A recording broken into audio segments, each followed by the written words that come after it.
From the station working for you, this is WRTV News at 11, streaming now. It is a WRTV Storm Team alert after one round of wintry weather already this weekend. We are now preparing for yet another round to start the work week. Thanks so much for joining us here at 11 o'clock. I'm Nicole Griffin. Meteorologist Kyle Mount standing by, timing it all out for us tonight.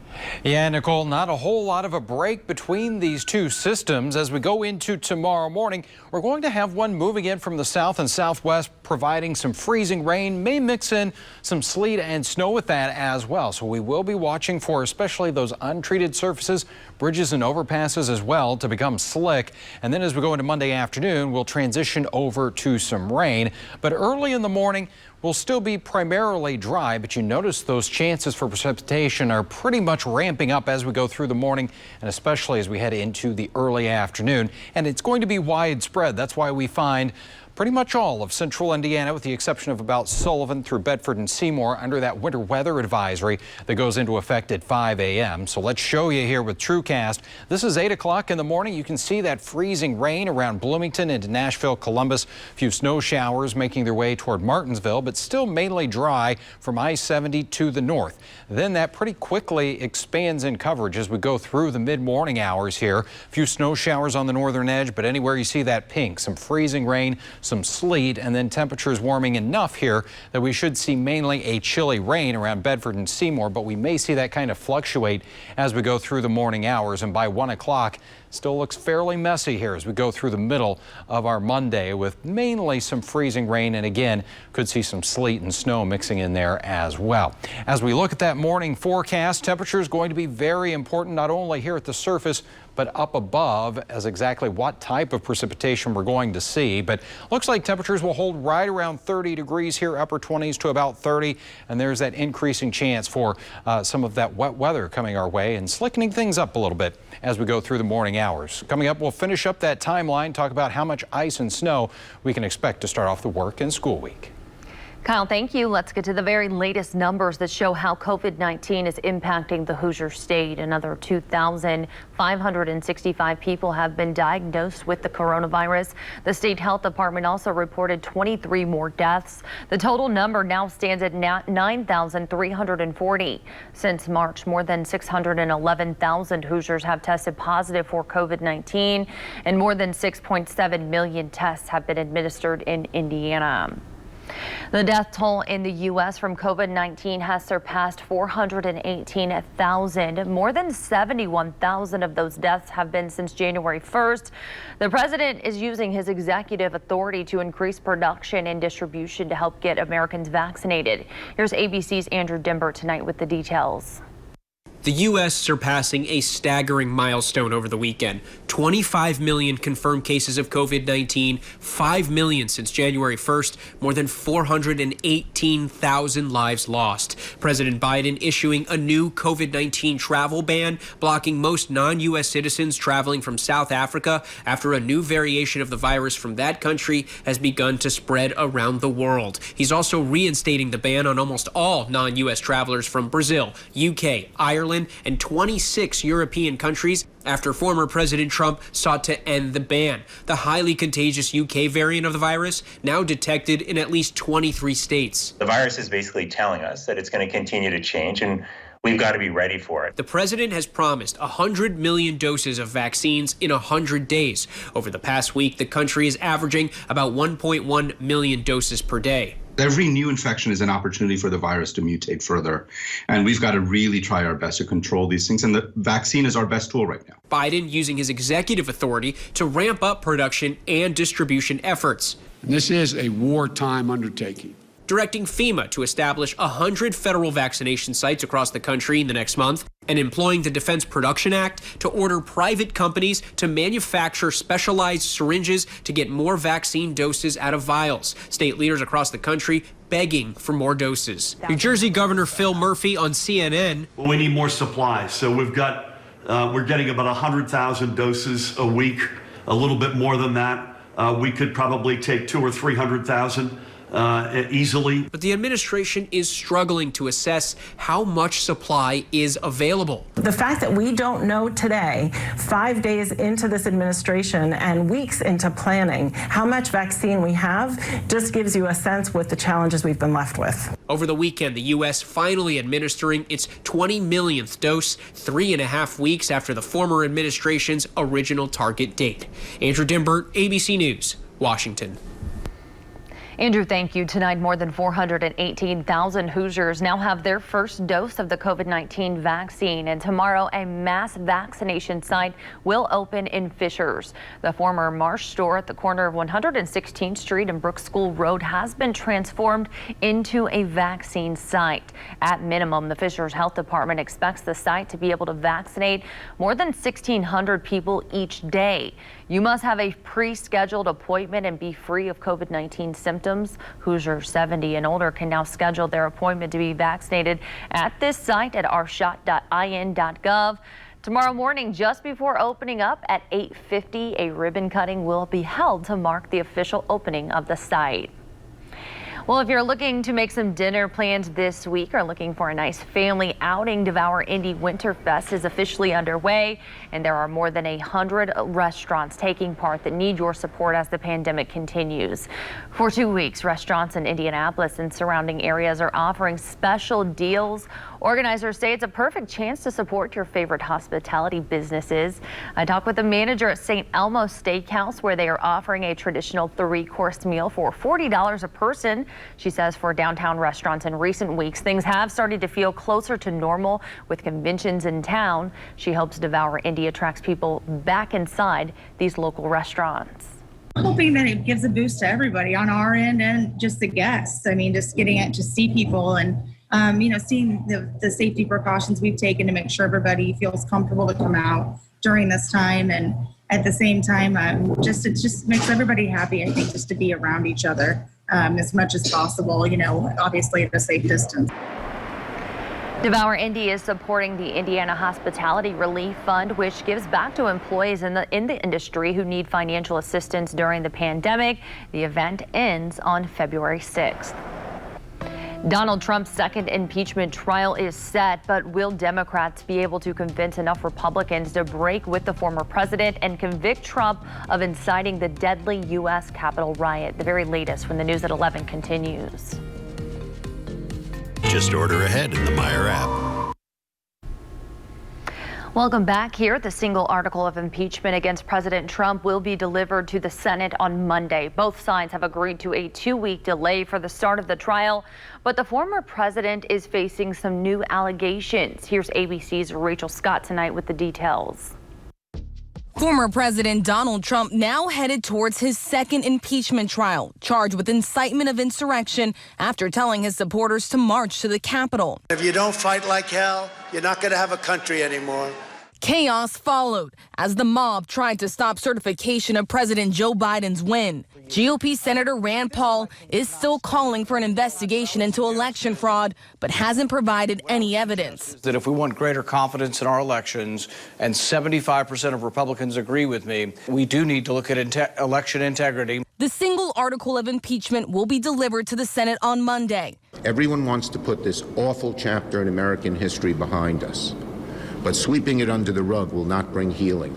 The only way to bring healing is to actually have real accountability.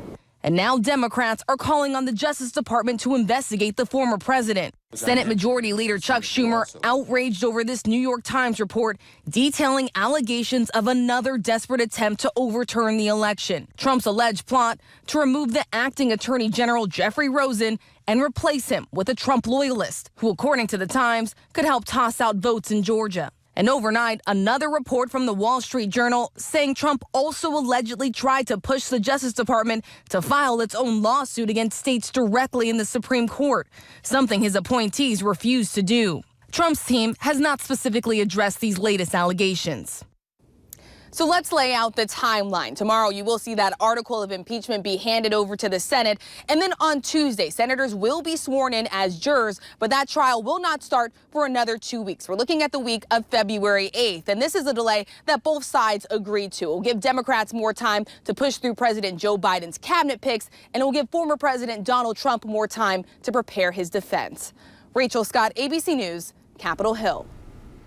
Former White House Press Secretary Sarah Sanders appears poised for a gubernatorial run in Arkansas. A source with knowledge of the situation says she's expected to make that announcement on Monday. Sanders served under former President Donald Trump. The current Arkansas governor, Asa Hutchinson, is reaching his term limit. President Biden is expected to lift the ban on transgender people in the military early this week. The White House press secretary has said that that move would come early in his presidency. Now an inside source says it could happen as early as Monday. Former President Trump instituted the ban after announcing it in a 2017 tweet. Kyle. Today we picked up a little bit of snow out there, 3/10 of an inch of snow there in the Circle City, and that puts us at about 5.5 inches so far this season. So we're running quite a ways behind schedule here. We would see about 9 more inches of snow this part in the season. Don't really think we're going to add too much to that as we go through the next couple of days. It's primarily more of a wintry mess of some freezing rain coming our way. Tonight things are pretty quiet, but we do have some fog, especially around Shelbyville. That visibility is close to 0 there, only about a half mile in Columbus. These numbers should improve though a little bit as we go through tonight. You can see a little bit of that fog and haze in the sky over the city. We're at 32 degrees right now. Temperatures really haven't moved too much this evening. You're at 28 in Kokomo and 34 in Shelbyville. As we go through tonight, we'll hold right around 29 degrees or so and cloudy skies. I don't think we'll see a lot in the way of any precipitation through the overnight hours, but that will change pretty quickly as we go through the first half of our Monday. So at 8:30 in the morning, this pink representing where we'll have some freezing rain already around Bloomington into Nashville. So that could impact the morning drive for you. But you look north of I-70, I think we're going to be dry through much of the morning drive. Then as the morning progresses, though, by 10 a.m. we start to see some of those snow showers around Lafayette into Crawfordsville. Greencastle, though, you're dealing with a little mix and possibly some sleet and freezing rain here as we go toward 10 o'clock in the morning, and that extends into areas like Shelbyville, Rushville, into Greensburg. We may see temperatures warm enough here around Bedford and Seymour that we see a change over to just plain old rain, but I think that fluctuates a little bit as we go into the early afternoon hours. We still have that wintry mix before temperatures warm enough, and we do see a change over to some rain. But areas to the north may not see a whole lot of precipitation. We may get another wave, though, that will come your way as we go into the overnight hours tomorrow night into early Tuesday.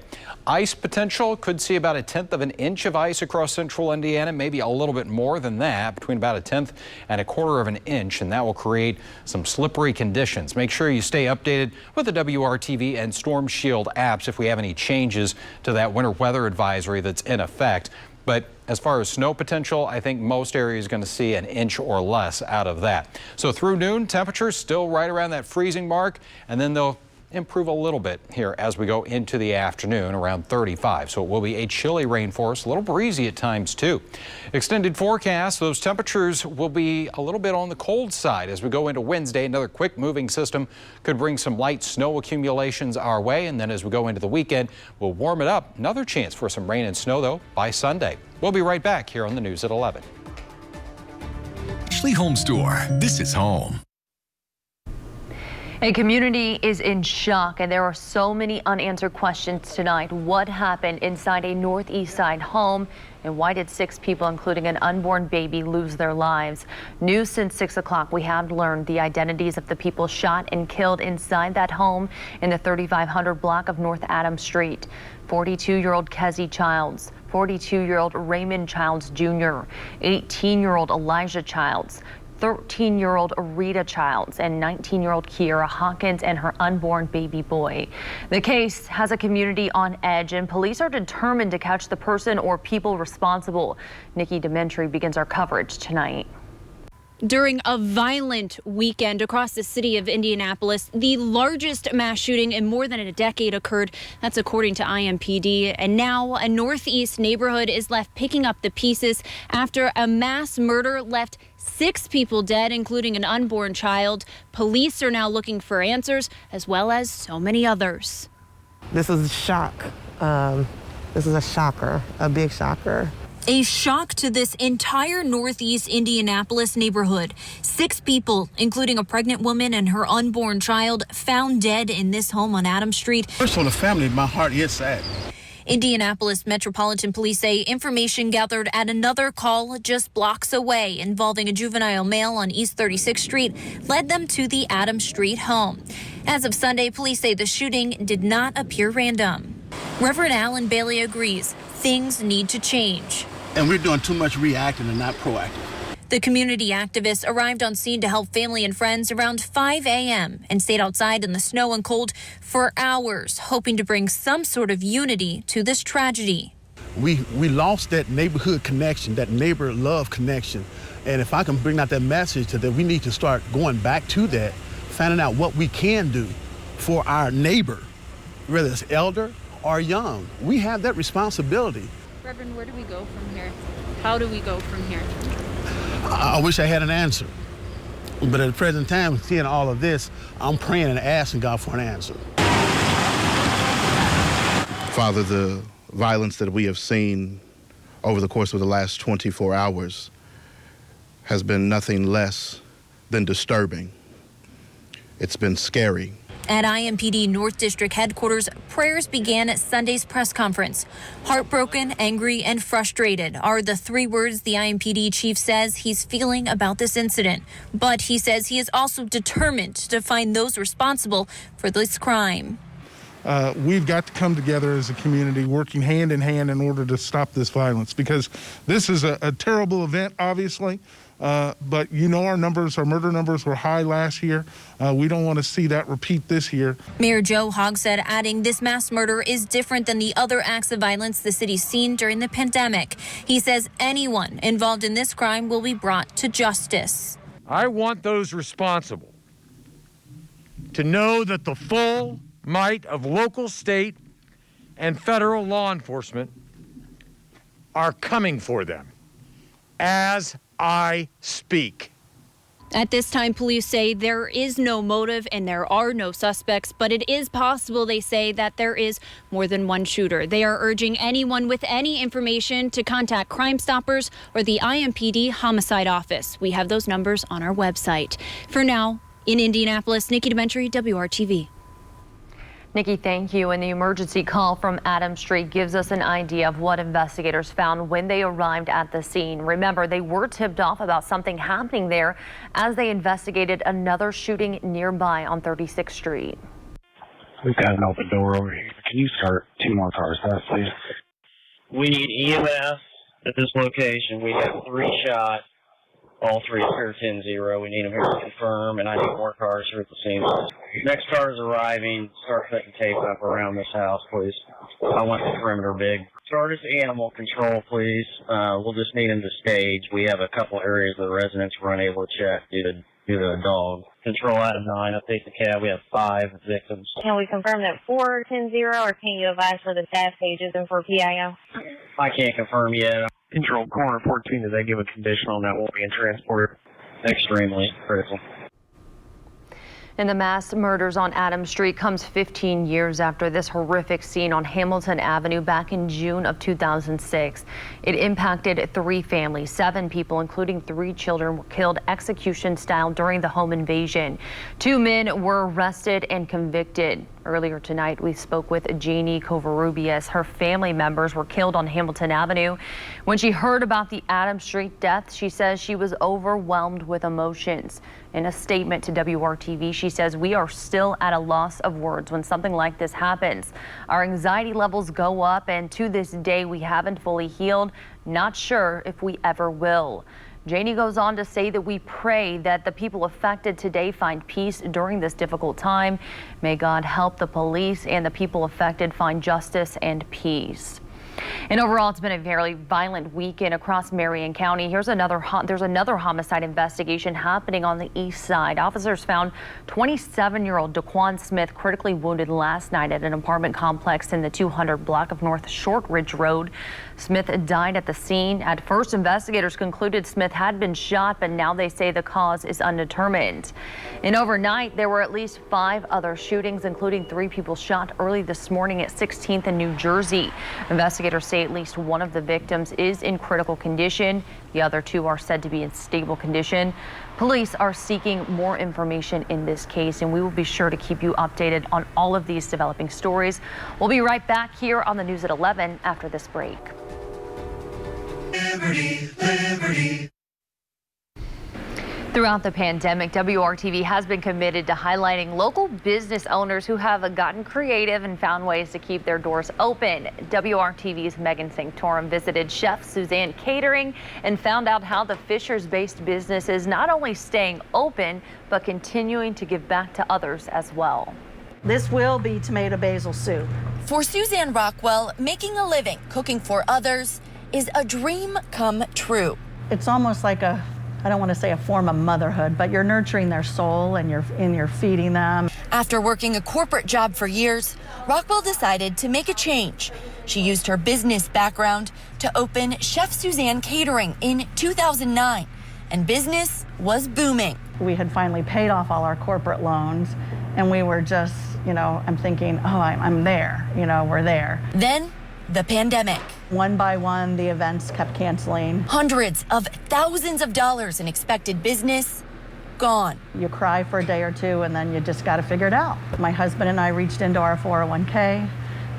We applied for any kind of assistance that the government had, the PPP, the EDIL, anything that would help us get through. That and a lot of hard work has gotten them through. The catering company already had this drive-up hut location in Geist for fresh and fast to-go meals. That stayed busy, and in November, they opened a second hut, this one in Lawrence, behind the Harrison Center. We're just really fortunate that people continue to support us. And now, even her staff stepping up to support the business. Throughout the pandemic, she tells us she hasn't had to lay anyone off, and she's still doing a lot of charity work, including partnering with the Lawrence School District to donate meals to families in need. So this week, her staff decided to donate their time and run a spaghetti fundraiser. All of this so Rockwell can continue her mission to nurture souls through meals. People, especially the last several years, people have been upset and they don't get around the dinner table, they don't eat. And it's just a way of bringing everyone together and sharing your day. And we're all so busy that a lot of times, we forget that that's important. Working for you, Megan Sanctorum, WRTV. Great story, Megan. Thank you so much. Now to a call to action tonight. A local organization needs donations to help those experiencing homelessness downtown stay warm this winter. Hope Packages Building Unity Through Solidarity is a new organization that formed in November. It's made up of members from Indy 10 Black Lives Matter and the Indianapolis branch of the Party for Socialism and Liberation. Their goal is to connect to people living on the streets, find out their needs, and find ways to meet those needs. They just had their first assembly and they were able to hand out 40 packages, including socks, hats, and gloves, as well as food. Now they are collecting for their next assembly in February. There's a large need right now for both gloves and socks. Most of us are honestly just a few missed paychecks away from struggling with housing ourselves. So I think that's really what drives a lot of, for me at least, that drives a lot of my passion. Just knowing that folks aren't out on the streets because they want to be most of the time. They're out there because circumstances conspired against them, because it's very, very easy to lose access to housing, unfortunately, especially with the pandemic. There are a variety of different ways you can help every Saturday from 10 to 2. We want to thank you for joining us tonight. Have a great night.